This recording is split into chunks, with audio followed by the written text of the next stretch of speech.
नमस्कार, मैं हूं आपके साथ अनुष्का और आप देख रहे हैं एमपी फर्स्ट न्यूज। प्रदेश के मुख्यमंत्री डॉक्टर मोहन यादव गुरुवार सुबह उज्जैन पहुंचे। हेलीपैड से वे सीधे शिप्रा नदी के दत्ताखाड़ा घाट पहुंचे, जहां उन्होंने एक शिप्रा नदी में डुबकी लगाई। इस दौरान वे नदी में तैरते हुए भी दिखाई दिए। शिप्रा मैया का दुग्ध अभिषेक कर पूजन आरती की गई। मुख्यमंत्री को पूजन रामघाट के साक्षी पुजारी पंडित आनंद जोशी लोटावाला द्वारा करवाए गए।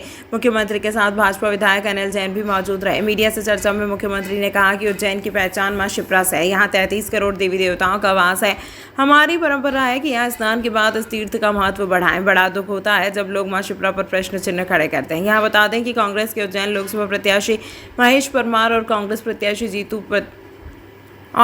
प्रदेश अध्यक्ष जीतू पटवारी ने शिप्रा नदी में मिल रहे गंदे नालों के पानी पर सवाल खड़ा किया था। कांग्रेस प्रत्याशी महेश परमार ने शिप्रा नदी में मिल रहे गंदे नाले के पानी में डुबकी भी लगाई। यही कारण है कि मुख्यमंत्री ने आज शिप्रा नदी की महत्वता बताते हुए आरोप लगाने वालों पर सवाल खड़े किए हैं। उज्जैन की पहचान माँ शिप्रा से है। बाबा महाकाल की नगरी, 33 करोड़ देवी देवता का वास जिस नगरी में है, माँ शिप्रा के पावन तट पर हमारी परंपरा है कि यहाँ स्नान के बाद अपने तीर्थ की महत्ता बढ़ाएं। बड़ा दुख होता है कि कभी कभी लोग माँ शिप्रा पे प्रश्न करते हैं। हम सब जानते हैं कि ये माँ का तट है, इसकी पवित्रता बनाए रखनी चाहिए। बिल्कुल सर, आपने तैराकी के माध्यम से मुख्यमंत्री द्वारा क्या आज यहाँ पर हमारे उज्जैन के माननीय मुख्यमंत्री जी द्वारा शिप्रा स्नान किया, शिप्रा पूजन किया गया और सब जन कल्याण के लिए पंचकोशी यात्रियों का सम्मान किया गया और शिप्रा का स्नान किया गया और शिप्रा यूँ ही शुद्ध है। और आपने देख रहे हैं कि मुख्यमंत्री जी ने भी यहाँ पर स्नान ध्यान करके तैराकी की गई और कांग्रेसियों को ये बताया गया कि शिप्रा गंदा पानी नहीं है। शिप्रा में लाखों श्रद्धालुगण आप पंचकोशी यात्रा भी यहाँ पर जल से स्नान कर रहे हैं और पूजन पाठ कर रहे हैं। ठीक शिप्रा जी पूरा मध्य प्रदेश और पूरे हिंदुस्तान में सुख समृद्धि रहे, ऐसी कामना के लिए दूध अभिषेक किया गया। पंडित लोटा गुरु। वैशाख कृष्ण पक्ष दशमी से यानी 3 मई को पंचकोशी यात्रा शुरू होगी। बाहर से आने वाले श्रद्धालु पटनी बाजार स्थित श्री नागचंद्रेश्वर मंदिर से बल लेकर यात्रा पर रवाना होंगे। यात्रियों की सुविधा के लिए प्रशासन ने बुधवार से ही मंदिर और पड़ाव स्थलों पर व्यवस्थाएं शुरू कर दी हैं। मंदिर के पुजारी ने बताया कि यात्री हमेशा से ही निर्धारित तिथि से 1-2 दिन पहले यात्रा शुरू कर देते हैं। पंचकोशी यात्रा सुबह भगवान नागचंद्रेश्वर का बल लेकर पहले पड़ाव की ओर निकल गए। वैसे यात्रा की विधिवत शुरुआत दशमी तिथि से शुरू होकर 7 मई तक चलेगी। पहले श्रद्धालुओं ने पटनी बाजार स्थित श्री नागचंद्रेश्वर महादेव का दर्शन पूजन कर उनसे बल लिया ताकि 118 किलोमीटर की यात्रा में उन्हें थकान महसूस न हो। पंचांग गणना के अनुसार पंचकोशी यात्रा वैशाख मास के कृष्ण पक्ष की दशमी से प्रारंभ मानी जाती है। इस अनुसार यात्रा 3 मई को प्रारंभ होनी चाहिए। पंचकोशी यात्रा का समापन 7 मई को हो रहा है। यात्रा पर जाने वाले श्रद्धालु भगवान नागचंद्रेश्वर को श्रीफल अर्पित कर उनसे बल प्राप्त करते हैं।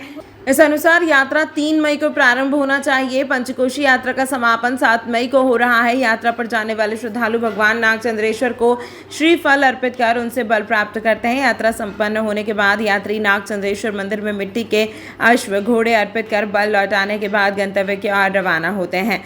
शिवलिंग रूप में विराजित पिंगलेश्वर, दुर्देश्वर, कायावरुणेश्वर तथा बिलकेश्वर महादेव मंदिर में भगवान का अभिषेक पूजन किया जाता है। वैशाख मास शिव की आराधना और जलाभिषेक के लिए विशेष माना गया है। नागचंद्रेश्वर मंदिर से पंचकोशी यात्रा प्रारंभ होती है, प्रतिवर्षानुसार होती है, इस साल भी है। ये दशमी से तो अमावस्या तक के 5 दिन की यात्रा होती है, पैदल यात्रा होती है। ये 118 किलोमीटर की यात्रा है।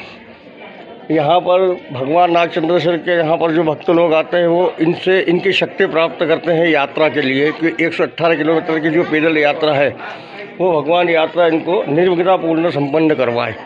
तो यह भगवान का बल ये लेते हैं, इनका बल भगवान को दे के जाते हैं। 5 दिन की जब यात्रा करके आते हैं तो पूर्ण भगवान का बल भगवान को देते हैं और अपना बल स्वयं लेते हैं। जब यात्रा दशमी से अमावस्या तक शुरू होती है, लेकिन ग्रामीण जनता है ये 1-2 दिन पहले आ जाती है और अपने 5 स्थान के ऊपर पहुँचने लग जाती है।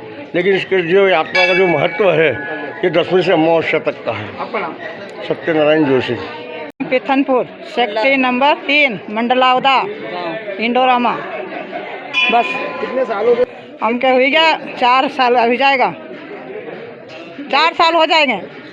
कहाँ से निकले हो, कहाँ पहुँचे हो अभी आप? अबे हम महाकाल से निकले, अबे यहाँ बलदेव का आया, चारी धाम का मंदिर देखा, सब दर्शन करके इधर आए। किसी व्यवस्था देखने को मिली पड़ी? अच्छा मिला हमको, तो आराम से मिला। मंगलनाथ जाएंगे अभी। अब मंगलनाथ जाएंगे। सुभद्रा बाई टांकवाल। उज्जैन प्रशासनिक संकुल भवन स्थित तहसील कार्यालय उज्जैन ग्रामीण का गुरुवार को कलेक्टर नीरज कुमार सिंह ने औचक निरीक्षण किया। उन्होंने यहां तहसीलदार न्यायालय में नामांतरण, बंटवारा, सीमांकन सहित अन्य राजस्व प्रकरणों के निराकरण की स्थिति का अवलोकन किया। उन्होंने राजस्व प्रकरणों का समय सीमा में निराकरण न करने और राजस्व अभिलेखों का व्यवस्थित संधारण नहीं पाए जाने पर नाराजगी जाहिर की और तहसीलदार ग्रामीणों को कारण बताओ नोटिस जारी करने के निर्देश दिए। उन्होंने निर्देशित किया कि सीमांकन के सभी प्रकरणों की डेट निश्चित कर निराकरण कराएं और उसकी रिपोर्ट दी जाए। 3 माह से अधिक लंबित प्रकरणों का भी प्राथमिकता से निराकरण सुनिश्चित करें। प्रकरणों की स्थिति निर्धारित प्रारूप में मेंटेन की जाए। उन्होंने कहा कि कार्यालय आने वाले आमजनों की समस्याओं का भी पूरी संवेदनशीलता से निराकरण किया जाए। कल तहसील ग्रामीण में निरीक्षण किया गया था। विभिन्न राजस्व केसेस देखे गए थे। कुछ केसेस में विलंब पाया गया है, इस कारण से रिपोर्ट समय से न देने में और लापरवाही बरतने पर एक पटवारी को निलंबित किया गया है। संत समागम और कार्यकर्ता सम्मेलन में शामिल हुए मध्य प्रदेश के मुख्यमंत्री डॉक्टर मोहन यादव। चुनाव में मतदान का प्रतिशत बढ़ाने के लिए कार्यकर्ताओं से की मुलाकात। उज्जैन की उत्तर विधानसभा क्षेत्र में आज भारतीय जनता पार्टी द्वारा संत समागम और कार्यकर्ता सम्मेलन का आयोजन किया गया। इस दौरान केंद्र और प्रदेश सरकार की योजना के बारे में कार्यकर्ताओं को जानकारी दी गई ताकि वह घर घर जाकर योजनाओं के बारे में बता सकें और आने वाले 13 मई को अधिक से अधिक संख्या में मतदान भारतीय जनता पार्टी के पक्ष में हो। इस दौरान मध्य प्रदेश के मुख्यमंत्री डॉक्टर मोहन यादव भी वहां पहुंचे और उन्होंने संतों और आशीर्वाद लेने के बाद कार्यकर्ताओं को संबोधित किया। इस दौरान उन्होंने महाकाल मंदिर, राम मंदिर, काशी विश्वनाथ ऐसी कई जगह पर हुए विकास कार्यों की बात कार्यकर्ताओं से कही। साथ ही उन्होंने मतदान प्रतिशत बढ़ाने के लिए कार्यकर्ताओं को पुरजोर मेहनत करने की बात कही है। आज संत समागम एवं कार्यकर्ता सम्मेलन था, जिसमें हमारे यशस्वी मुख्यमंत्री श्रीमान मोहन यादव जी उपस्थित रहे और उन्होंने जो है संतों को प्रणाम कर आशीर्वाद भी लिया। शिप्रा माँ शिप्रा में स्नान ध्यान करा, क्योंकि कल से पंचकोशी यात्रा आने वाली है। तो उसमें माननीय मुख्यमंत्री जी ने उसको एक दिन पहले माता शिप्रा का आशीर्वाद लिया और यहाँ पे सभी कार्यकर्ताओं से, संतों से निवेदन करा कि सभी मतदान अवश्य करें और लोक हित में, राष्ट्र हित में मतदान अवश्य। संत समागम एवं कार्यकर्ताओं का समागम था और माननीय मुख्यमंत्री जी ने आज शिप्रा में स्नान किया है। आज पंचकोशी के दिन का शुभारंभ के पूर्व संध्या पर विजय भैया और उज्जैन के अंदर भारत के यशस्वी प्रधानमंत्री नरेंद्र मोदी जी देश के पुनः प्रधानमंत्री बने, उस दिशा में उज्जैन के सारे कार्यकर्ताओं ने संकल्प लेकर के घर घर में अलग जगह करके भारतीय जनता पार्टी के पक्ष में मतदान करने की आज शपथ ली है और सब कार्यकर्ता घर घर आज पहुँचेंगे। आप देख रहे हैं कि यतो धर्म ततो जया, जो धर्म की रक्षा करेगा उसकी जय होगी। और आज हमारे नगर के समस्त संतों ने उपस्थित होकर हमारे भाई अनिल फिरोजिया को इस नाते आशीर्वाद दिया कि जो राम को लाए हैं हम उनको लाएंगे, क्योंकि ये संकल्प संतों का भी है, ये संकल्प समाज का भी है, ये संकल्प समस्त मतदाताओं का है। उस संकल्प की पूर्ति के लिए आज हमारे यशस्वी मुख्यमंत्री डॉक्टर मोहन यादव साहब की उपस्थिति में पूरे शहर के समाज ने संकल्प लिया है कि इस बार हम जाएंगे, 13 मई को जाएंगे और कमल का बटन दबाएंगे। क्योंकि ये जिस प्रकार से एक तरफ कांग्रेस है जो ये कहती है कि धारा 370 पुनः लागू करेंगे, अनेक योजनाओं को बंद करेंगे, राम मंदिर का विरोध करने वाली कांग्रेस, जिन्होंने भगवान राम के आमंत्रण को ठुकरा दिया है, उसको ये शहर और देश और प्रदेश सब एक साथ ठुकराएंगे, यह कहकर कि जो राम का नहीं वो किसी काम का नहीं, और जो राम को लाए हैं हम उनको लाएंगे। ये संकल्प के साथ पूरे शहर का समाज ने एकत्रित था, संत समाज उपस्थित था, जिन्होंने संकल्प लिया है। भारत माता की जय। और मैं आपको फिर कहता हूँ कि 13 मई कांग्रेस गई, भारत। उज्जैन नगर निगम द्वारा संचालित किया जा रहा स्विमिंग पूल बच्चों को प्रशिक्षित कर रहा है। यहाँ पर तैनात कर्मचारी महज 15 दिन में ही बच्चों को स्विमिंग सीखकर तैयार कर रहे हैं। उज्जैन आगर रोड स्थित नगर निगम परिसर में संचालित होने वाले स्विमिंग पूल को नगर निगम के कर्मचारियों द्वारा बहुत ही अच्छे तरीके से संचालित किया जा रहा है। यहाँ पर आने वाले बच्चे महज 15 दिन में ही स्विमिंग सीखकर प्रदेश स्तर तक की प्रतियोगिता में भाग ले रहे हैं। सीखने वाले बच्चों ने बताया कि यहाँ पर प्रतिदिन 30 मिनट के लिए प्रशिक्षण दिया जाता है, जिसका शुल्क 1180 रुपये नगर निगम द्वारा तय किया गया है। यह सर्व सुविधा युक्त स्विमिंग पूल है, जहाँ पर ट्रेनिंग देने वाले कर्मचारी भी राज्य स्तर की प्रतियोगिता में भाग ले चुके हैं।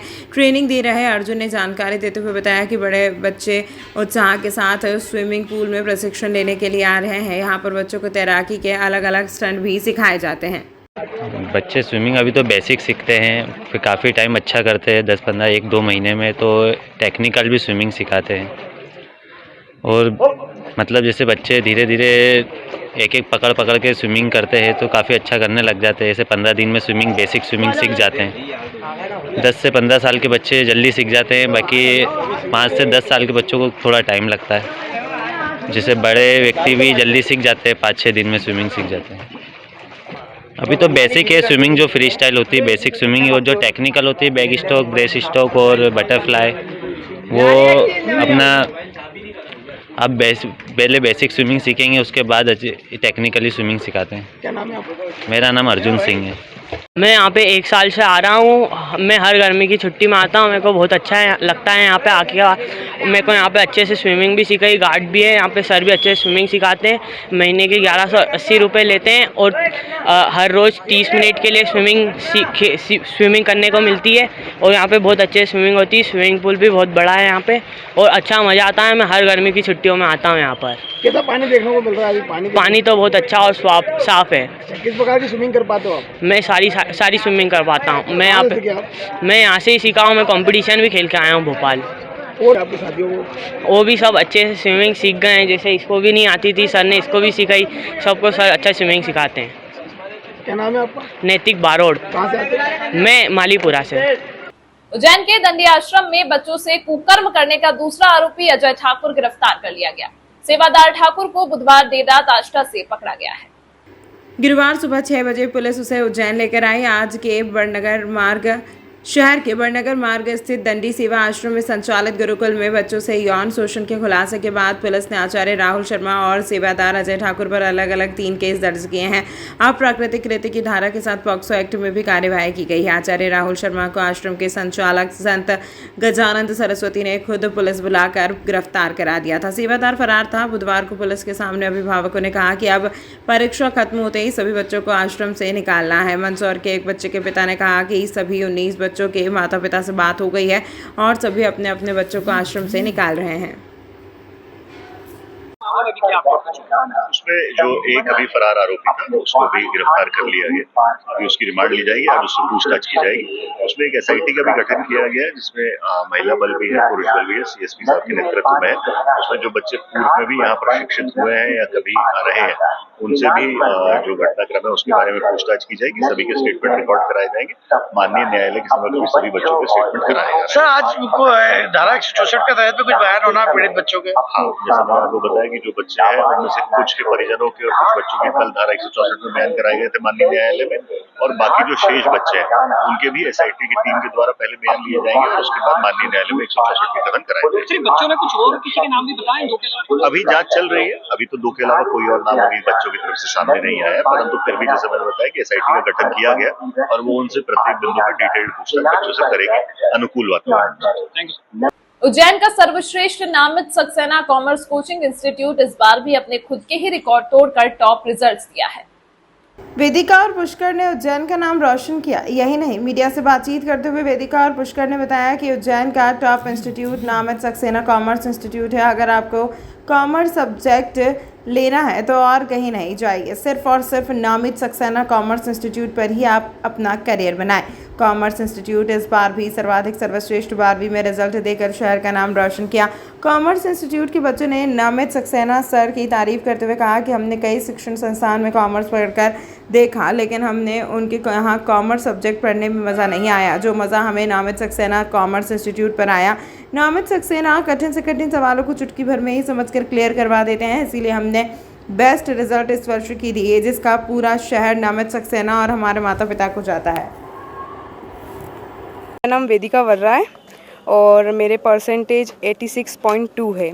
मैंने पहले बहुत सारे इंस्टीट्यूट पे वो करा था कि कौन सा अच्छा है, फिर मेरे को नमित सक्सेना सर के मैंने ट्रायल लिया था तो उनका पढ़ाने का तरीका सबसे अच्छा लगा था और फिर मैंने 2-3 बार ट्रायल लिया और उनसे पढ़ा तो फिर सबसे अच्छी पढ़ाई इनकी लगी थी। इन्होंने एक्स्ट्रा अटेंशन भी दिए थे और एक्स्ट्रा क्लासेस भी लगाई थी बाद में, और जो रिवीजन भी चला था वो लास्ट तक एंड तक चला था। जो भी क्वेश्चंस थे, हम डाउट जितने भी लाते थे वो सारे क्लियर किए थे, क्योंकि सर का पढ़ाने का तरीका सबसे अच्छा था और जो भी इनके क्वेश्चन थे वो एक ही बार में मुझे ना क्लियर हो जाते थे, मतलब दूसरी बार में कोई वो नहीं करना पड़ता था। इसीलिए मैंने दूसरी जगह ट्राई भी करा था लेकिन मैं इतना समझ में नहीं आया था और इसीलिए। आपका पूरा नाम? मेरा नाम वेदिका वर्रा। मेरा नाम पुष्कर है।